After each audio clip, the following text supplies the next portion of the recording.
I have been waiting for this moment for a long time. As soon as I thought, or somebody actually helped me to think of this amazing idea of actually inviting you, because I thought this is something that we could never manage to do. And God has his wonderful hand in sending you to all the right people. And your gorgeous friend Ilana, who knows the errands, who knows my friend in Jerusalem, who everybody has had a little hand in this, my friend Ellie, and everybody's had a hand in getting us to this moment.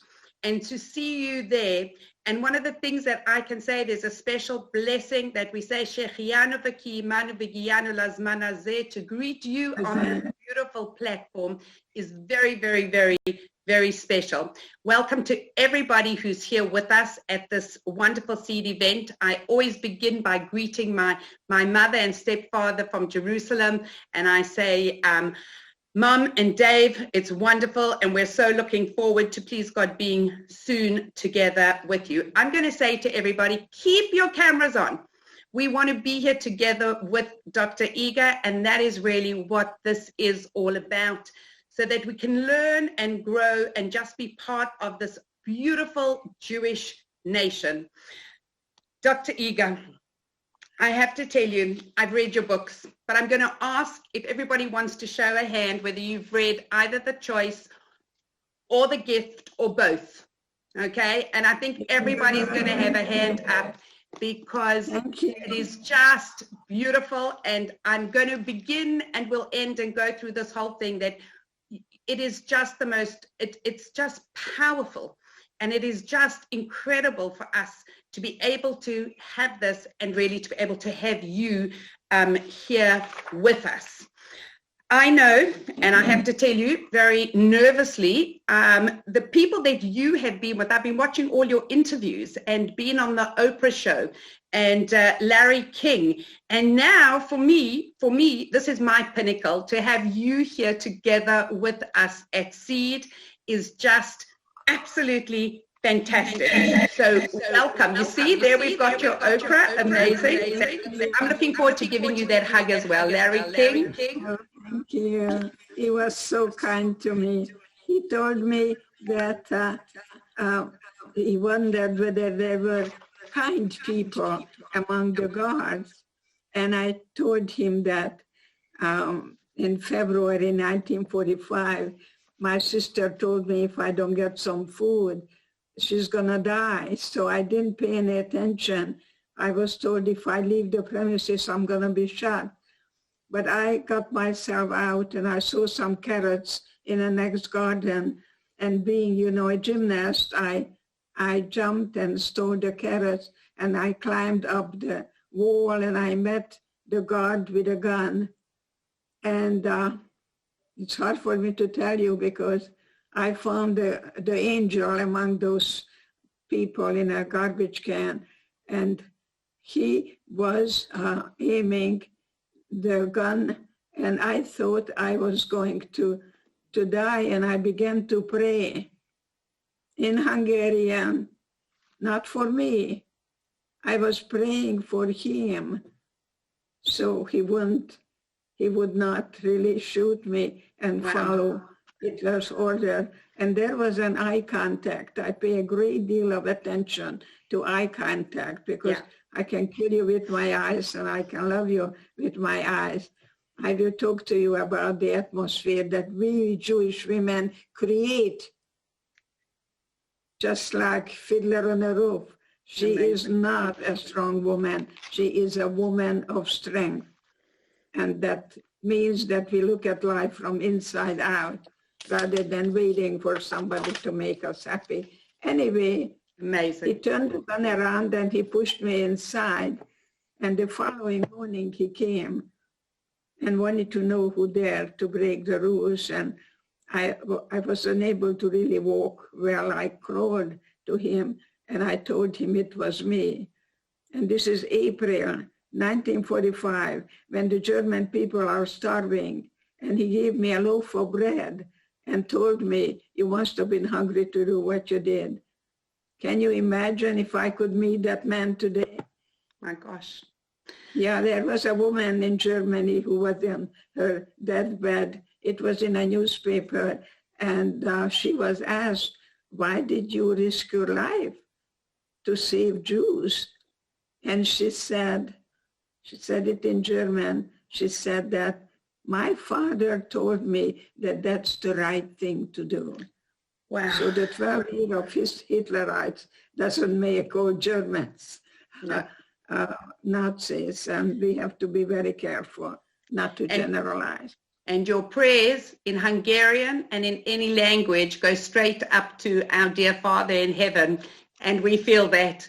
And I can tell you there are different kinds of prayers, but I have visited, we go as Seed, we do take trips to Auschwitz. And I can tell you, nobody can ever know what it was or is, but at least when we've had the opportunities with Seed to take and to see where people can come from, it actually has been helpful for me, just having stood there, to be able to be here together with you. We've watched so many interviews. Yeah, I'm sorry, carry on. I was in Jerusalem. My husband was a very, very, very dedicated Zionist. In fact, he inherited his grandfather's business, and they were one of the wealthiest people in Czechoslovakia. And we sent Israel an airplane. Nice. In 1948. Amazing. Yeah, must have been sometime. Incredible. We've been looking at lots of your interviews, and I'm so overwhelmed from everything and everybody that you've spoken to and shared and done. And even being here in England, the interesting thing was that really in the clip that we saw from the BBC, yes, we just felt, and we just wondered if it's okay, just share something with everybody from that clip of the BBC. Is that okay? We're going to share that now. No, I was also on a radio program, and it's only for women once a week, and that became the one of the best things that I've ever done in London. Amazing. Talking to women as to who we are, that we are not smart, we are wise, and we know that our husbands need to know that he makes all the decision in the world. And guess who makes all the decision in the world? Because she doesn't have any problem with her ego. She doesn't compete. She doesn't dominate. She knows how to be truly a woman of strength. And these are my role models. The Fiddler on the Roof is so wonderfully, beautifully done, especially when she has to tell her husband that their daughter is going to marry a guy. Wow. Yeah. Remember how she wakes up in the morning and she goes, God knows, she had a dream. And see, she doesn't talk quickly. She thinks before she says anything, whether it's kind, whether it's necessary, rather than just trying to control quickly. Fantastic. 1949, we came to America, and my little girl was 2 years old, and she was in a daycare center, and she came home and she told me, I have to buy a turkey because Thanksgiving is coming up. And of course, I didn't know turkey or lurkey or ducky, lucky. She was teaching me English, but I knew that I couldn't afford the turkey. So I went to a grocery store and I found the smallest chicken, and I did my choreography, and I came home. I was all fired up, did a high kick, and I said, guess what? We're going to have a baby turkey. So you see, we women want to be sure what we really truly want to emphasize, that there is always hope in hopelessness. Yeah. That there is not the best thing I can do now. Maybe the Jewish people can talk to themselves brilliantly. Is this going to empower me? Or is this going to deplete me? Is this going to give me a 5 minutes of pleasure? And, I think the wise woman I'm hoping to be at 93 and never, ever retiring. I don't believe in such a thing. because I now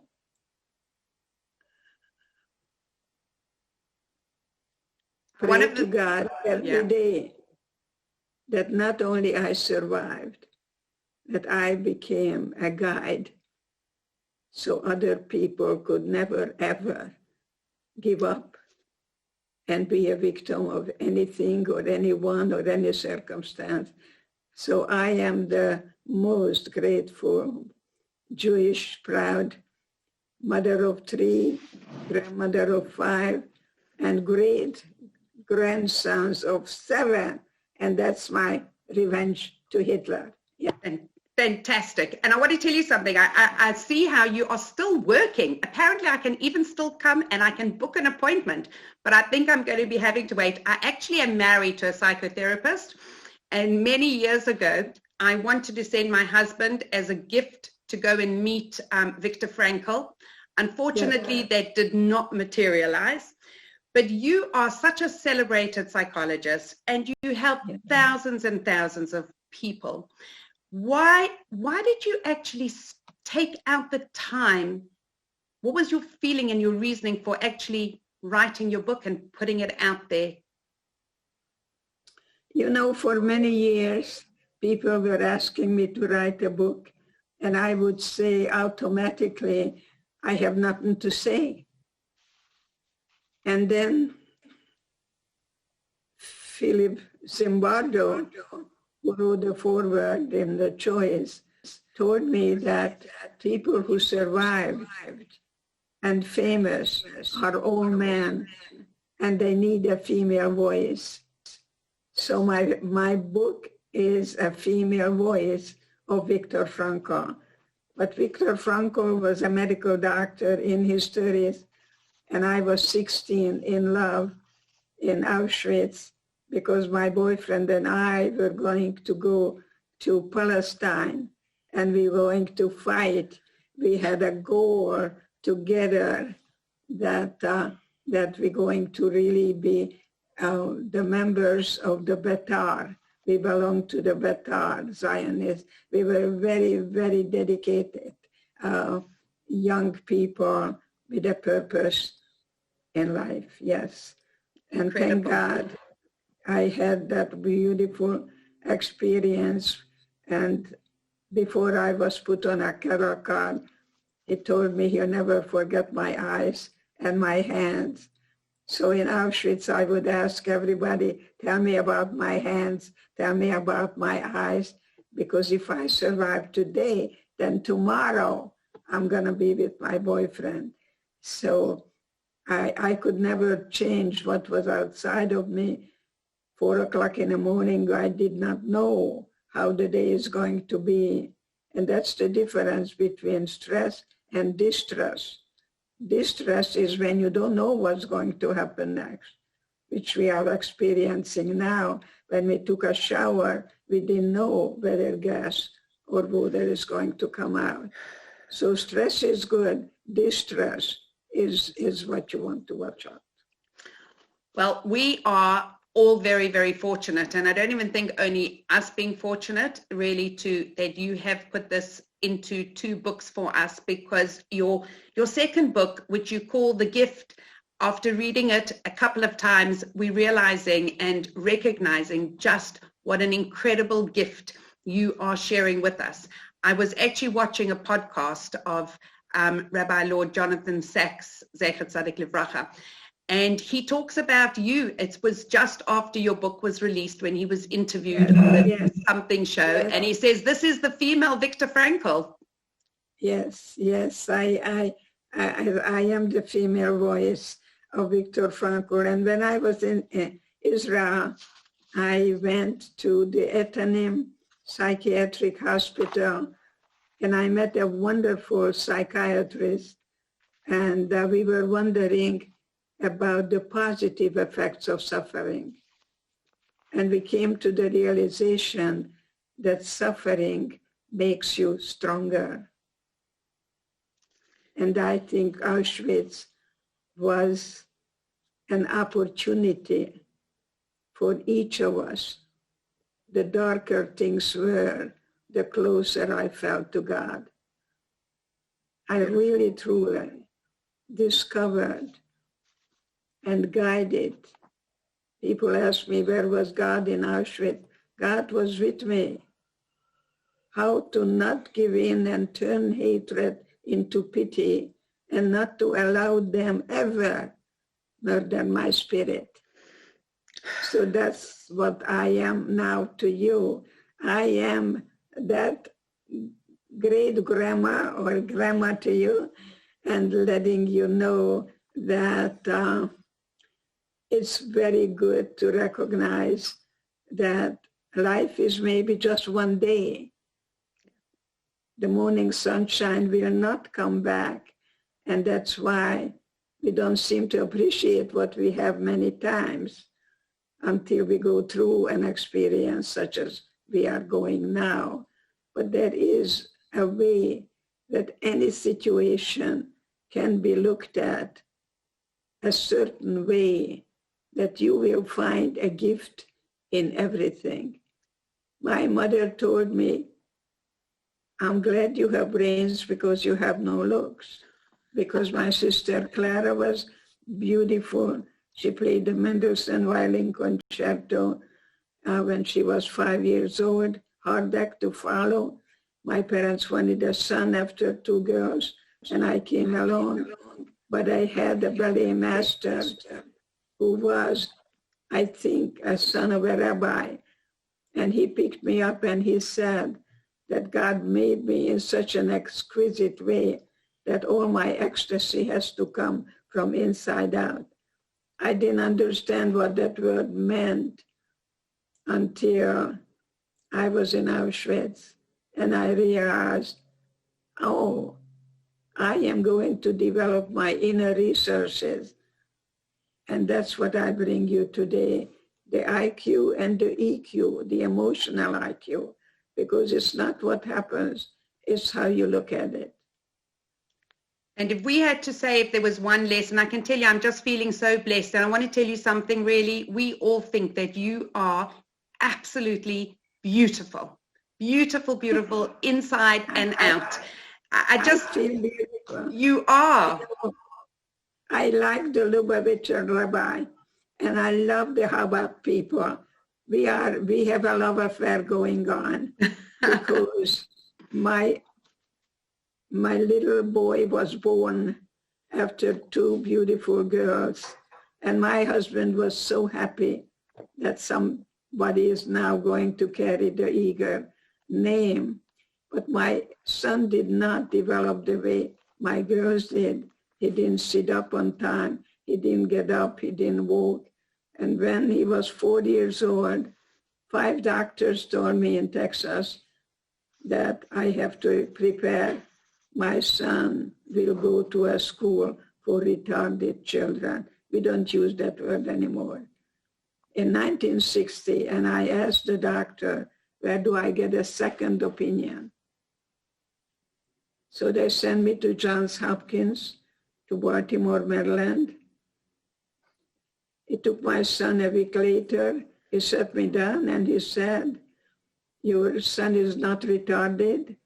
He looks that way. He has droopy eyes and so on, very clumsy. Something he told me in Latin, and I didn't understand it even though I was studying Latin. But he said to me that he's going to need speech therapy and occupational therapy, and that I want to go to the cerebral palsy clinic when I arrive. And let me tell you that my son John graduated as a top 10 student from the University of Texas. Amazing. And he goes to Washington and he fights for the disabled so they can get the transportation. He goes to the mayor. He doesn't have time to complain.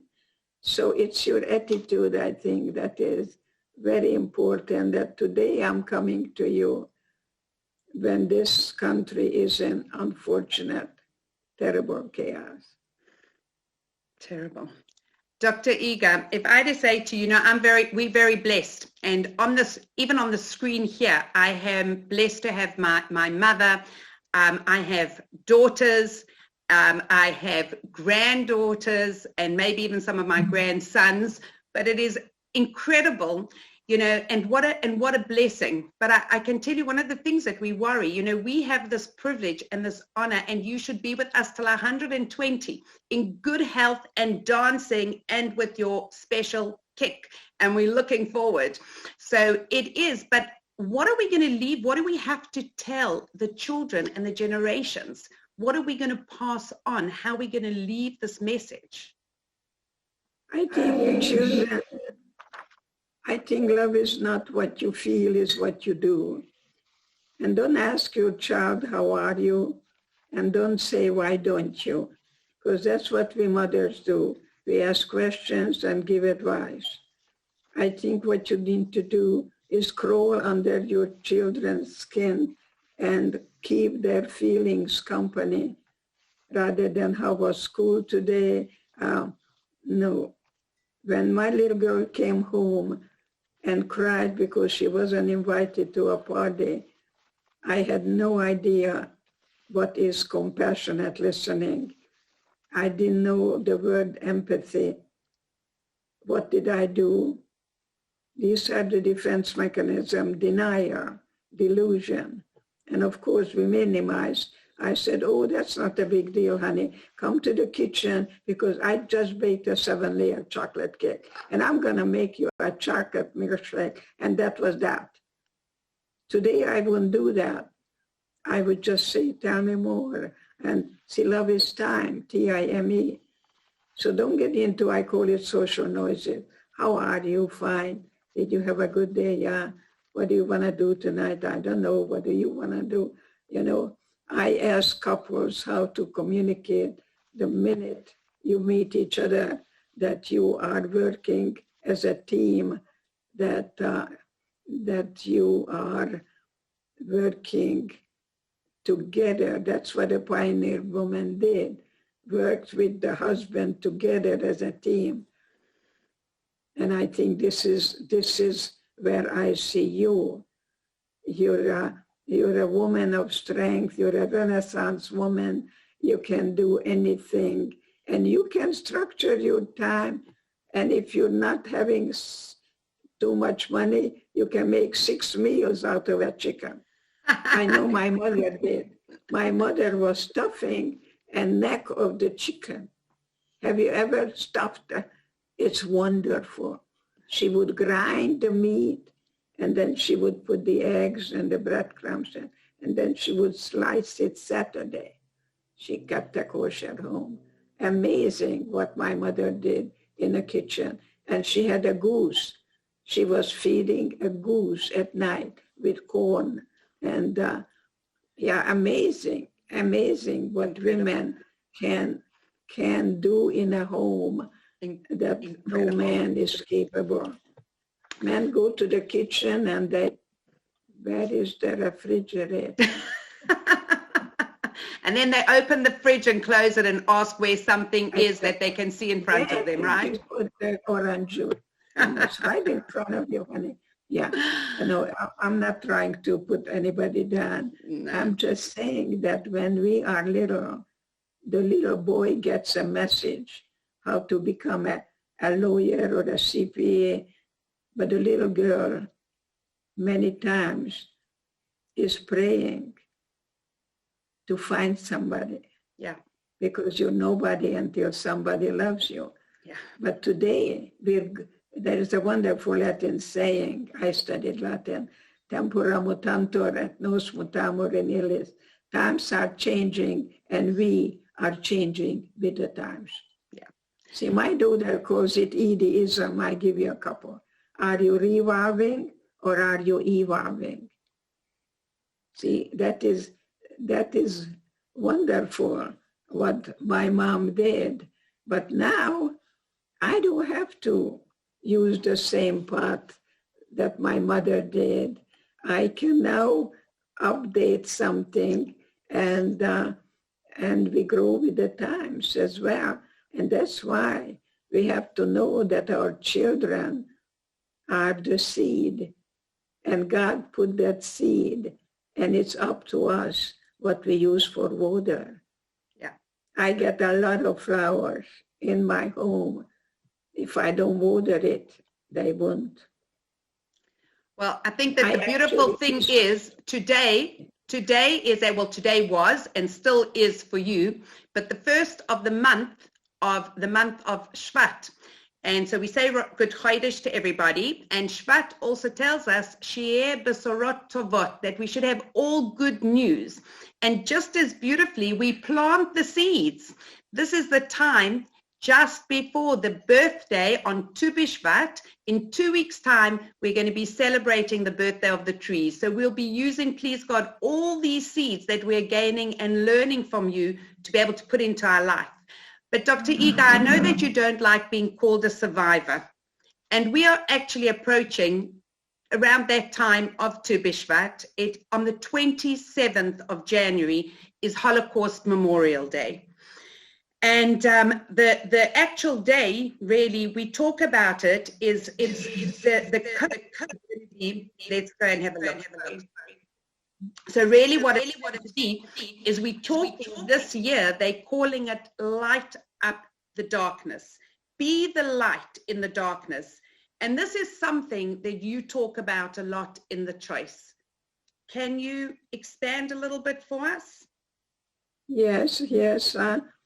I think sometimes that we go through the valley of the shadow of that. We go through it. It's like being in a cavern and somehow looking for the light. I ask people to pick a path that they can follow, that you want to have a goal. I call it an arrow. Pick an arrow that you can follow. And I think Jewish people are really remarkable because, as you know from history, that they were on the desert for 40 years. And you know what? They never gave up. And you and I carried that blood, that no matter what happens, you never say yes, but you say yes, and. Yes, and it's temporary. Yes, I don't like it. It's inconvenient. And it's temporary. And I can survive it. Everything is temporary. It's the way you view things. It's not what happens. It's the way you look at everything in life as an opportunity. So how would be a way if we wanted to say to our children, where do you look for these opportunities? And say, you know, when we have everything, we're all closed up and everybody's stuck away. But really, you know, right now, where do we look for those opportunities? We look for the opportunities of our Maker, and we do what is humanly possible and then hand it over. I'm not limitless.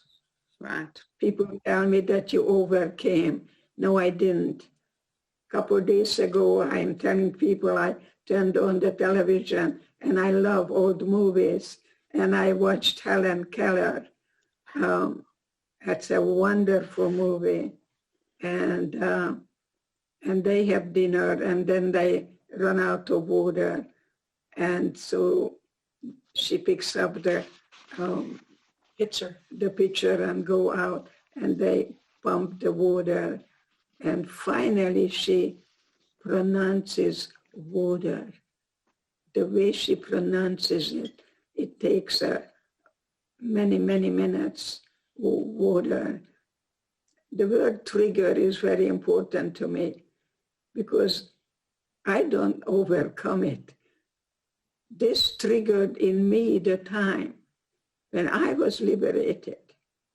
I didn't know how to write. And I did not know how to write a capital G. And here I am. I was 17 by then, practicing a capital G. Yeah.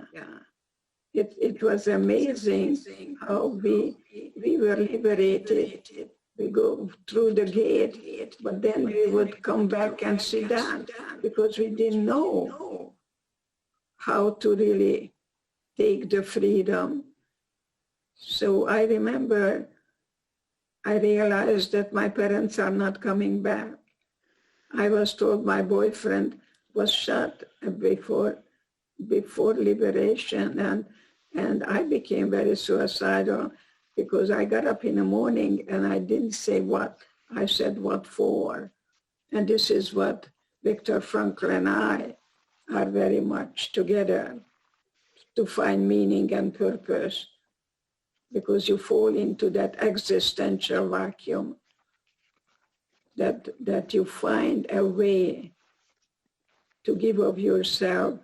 My philosophy professor knew a lot about Martin Buber, a very wonderful philosopher, lived in Israel, and what he said, which is a true story, that when he was selling his book to an audience, a young man came by and wanted his time. And he turned the young man, can't you see I'm busy?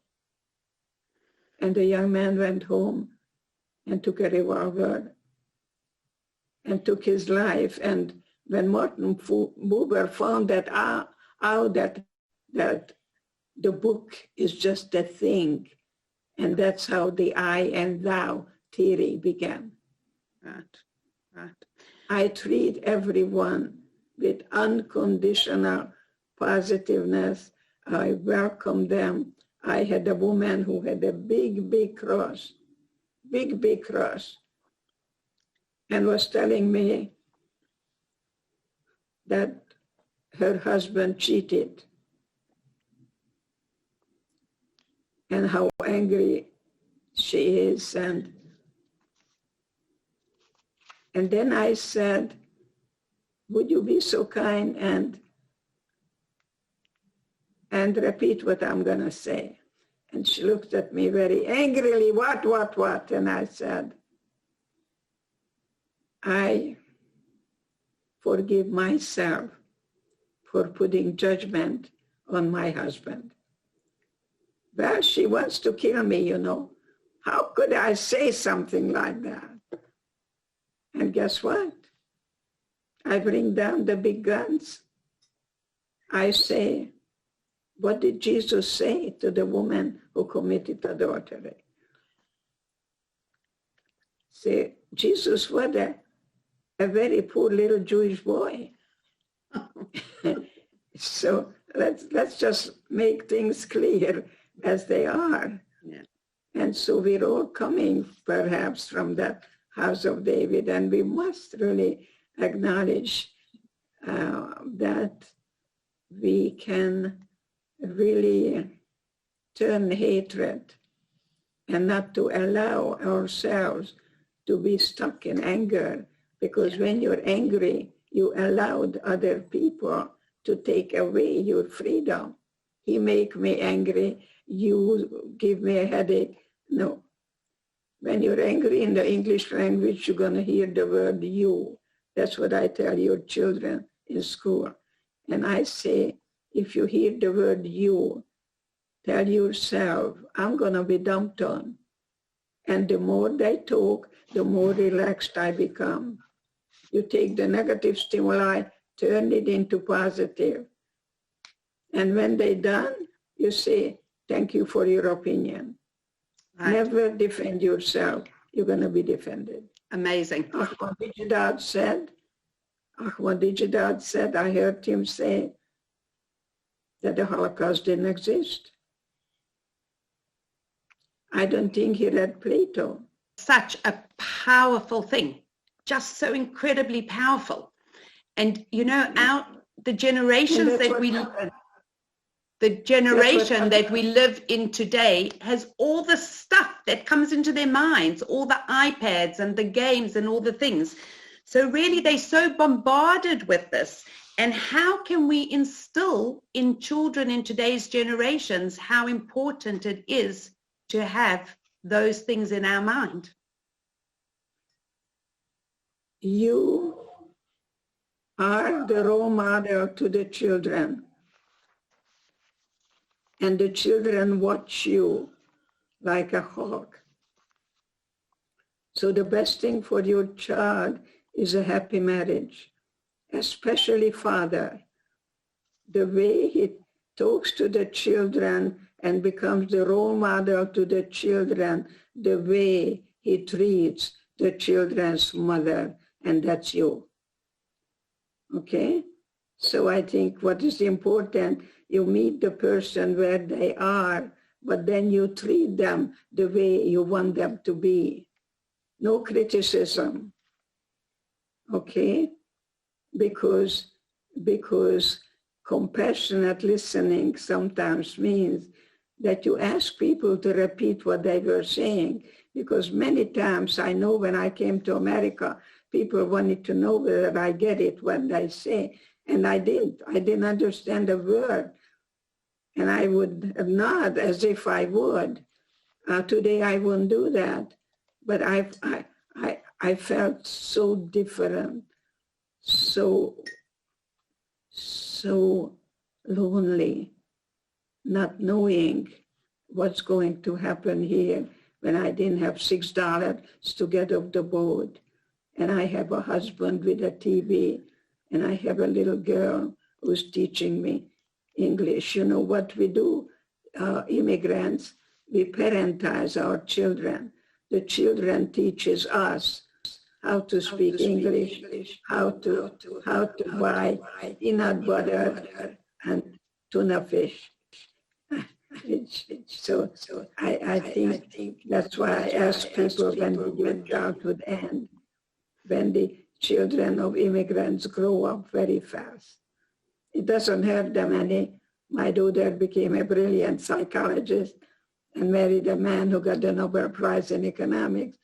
So, but I was professor. I'm still in the faculty at UCSD, and it's wonderful to really see how you can study Piaget and talks about the ages and stages of development. We went from here to there. It was cannibalism one day, and the following day I'm liberated. Wow, incredible. See, we didn't have PTSD. There was no such thing. We wanted to be normal. And then people asked me, did you love your husband? I said, love? I was lonely. I was hungry. I was very, very hungry, very, very lonely.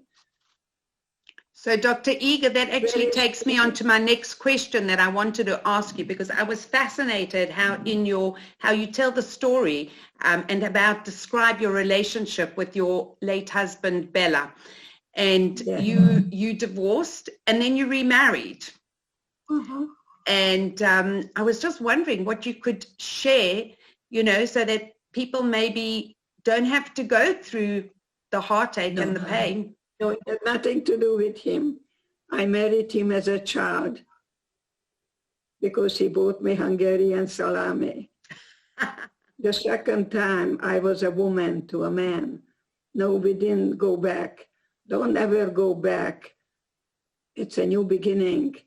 And you use all the other times as fertilizer to grow it. And that's what I do today. I work with couples and teach them how to be assertive, not non-assertive or aggressive, that they can negotiate and compromise. They can give and take and tolerating differences. That you don't come from an agenda. When a woman tells me, I'm going to make him stop drinking because of my love. No, he's already married to the booze. You have to be, I like to teach people how to be realistic rather than idealistic. Because when you are an idealist, and you don't find exactly what you're looking for, you become very cynical. You see a joke, that kind of has a knife. Hungarians can be very cynical. And they ask you, how are you? When did you vomit the last time? That's supposed to be funny. I don't have that kind of humor.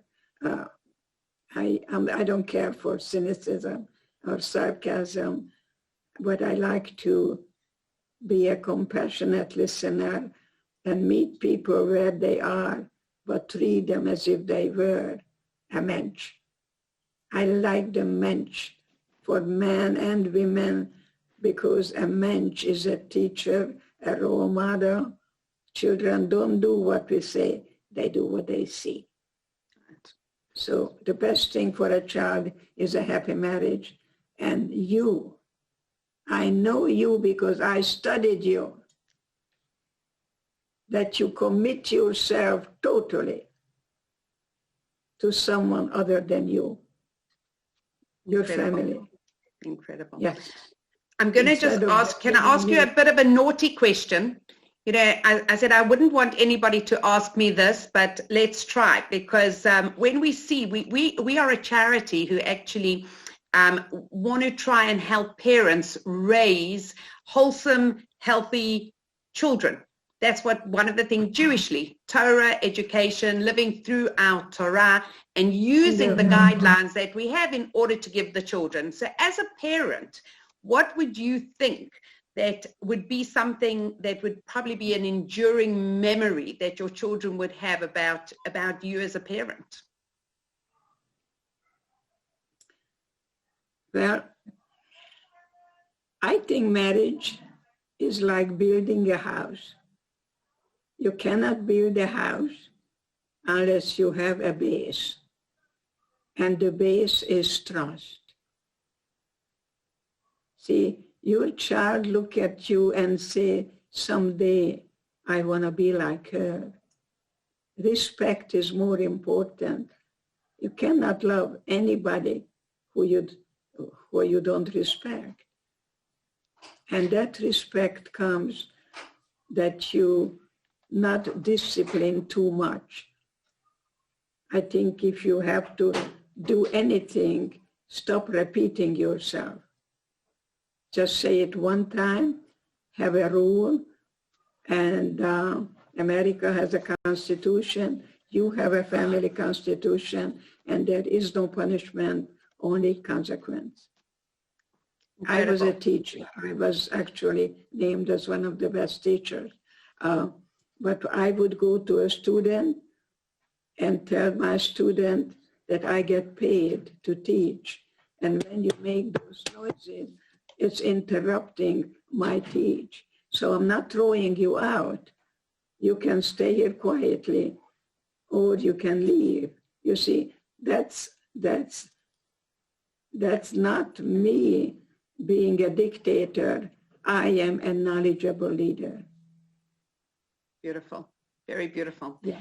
Before I'm very conscious of your time, and I'm conscious of all of our time, and we could just stay here all day with you in the day and all night, but we are conscious of your time. So I'll tell you something that I got stuck at my screen. I spent so many hours with it, but just going through all the wisdom that you teach, I sort of like feel you spoke somewhere and you spoke about giving birth to yourself. And I said, my goodness, that's what the Maharal teaches us as we're developing our spiritual personal place. And Dr. Eger has given us that way of taking it from a different perspective. And it is such an honor and such just a gift. So your gift is just incredible. I don't know. You can pretend right now, because you told me that we are entering a celebration of the Tu Bishvat. It's going to be 2 weeks. We've got Tu Bishvat, yeah. So pretend you're pregnant, and you're going to give birth to the you that was meant to be, that you reclaim your innocence. And that's what I did when I went back to Auschwitz. to reclaim my innocence, to assign the shame and guilt to the perpetrator, and reclaim the me, the genuine me. And you can do that, because that's the best thing you can do to your children, so they can grow up and go into the world and make it without you. Beautiful. Dependency breeds depression. There is healthy dependency, but there is also toxic dependency, that you have to call me every day because I worry about you. Stop worrying, because that's the most neurotic feeling. It's never, ever going to bring you any good to worry. So get rid of guilt. Guilt is in the past. What I could have done. My parents had tickets to come to America, and they didn't. I cannot change the past. Yeah. And worry, we never worry about good things happening. Get rid of what if this, what if that, you see, and see how you can have a family where you have freedom with responsibility. There is no freedom without responsibility. It's anarchy. So if somebody wants something from me, I may say, what's in it for me? Or, what are you? So you learn to teach the children by you're asking your husband for something, and then he tells you what's in it for you. So the child sees that you can bargain, that you can somehow negotiate, and of course you learn how to compromise. You say to your husband, I need a half an hour of your time. And he says, half an hour? I'll give you 15 minutes. And then you settle for 20. See? And that's what the child sees. It's not just my way, no, but you, the mother, you, the heart and soul of that family, that you give up your ego needs. Incredible. So you do we have a couple of moments, if we just have maybe one or two questions before we end off? Is there anybody that wants to maybe put a question in the chat? We've only got a few minutes left, so if anybody wants to if there's something that you want to ask Dr. Eger, you can put it in the chat. How about Mr. Brian? Hi, Brian. There you go. I think that's you, Brian, in Exeter. He's muted. You'd have to come off mute. Can you unmute yourself? Nothing like being put on the spot. He's still muted. I am going to have my hair done now, because tomorrow I'm going to be interviewed by Brene Brown. I don't know if you're familiar with her. She's a lovely, lovely social worker from Texas. And she's very brilliant. And so I'm having my hair done after I am talking to you. I'm glad that you're allowed to have your hair done. Right now, we're still all stuck in our homes here in London. And we're really hoping, but maybe if we don't have a particular question. Oh, hang on, we've got Sharon Brand wants to ask a question. Sharon Brand? What would you say? Thank you. Holocaust in mind? What? Can I ask? There's a question here from Teresa. Okay, go, Dal. Teresa wants to know, what is the greatest way we can continue your legacy? What is the greatest way we can continue your legacy? By celebrating every moment of life. Thanks. And finding meanings and purpose, and not to ever give up, finding hope in hopelessness. And what is important, that the blood that we carry. I always tell people that, especially when I speak at churches, I say that unfortunately genocide is still with us as we speak, but never in a history of mankind such a scientific and systematic annihilation of people existed, when after one day they were celebrating that they can put 30,000 Jews into the oven.